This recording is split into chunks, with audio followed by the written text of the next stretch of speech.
દેવગઢ બારિયાના ચેનપુર ખાતે ખેડૂત નિદર્શન કાર્યક્રમ યોજાયો। પરંપરાગત કૃષિ વિકાસ યોજના અંતર્ગત ખેતીવાડી વિભાગના માર્ગદર્શન અને સહયોગ થકી દાહોદ જિલ્લાના દેવગઢ બારિયા તાલુકામાં આવેલ ચેનપુર ગામના પરવતભાઈના ફાર્મ પર રવિ કૃષિ મહોત્સવ નિમિત્તે 2 દિવસીય ખેડૂત નિદર્શન કાર્યક્રમ યોજવામાં આવ્યો હતો। આ કાર્યક્રમ દરમિયાન પ્રાકૃતિક ખેતી અપનાવતા રૂઆબારી ગામના સુરેશભાઈ પગી સહિત અન્ય પ્રગતિશીલ ખેડૂતો પોતાના તરફથી શાકભાજી તેમજ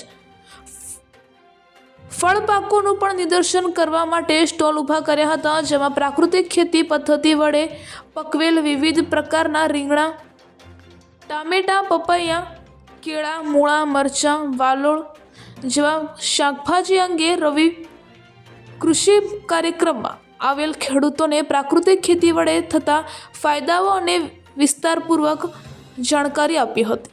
અહેવાલ ચંદુભાઈ મોહનિયા, દાહોદ।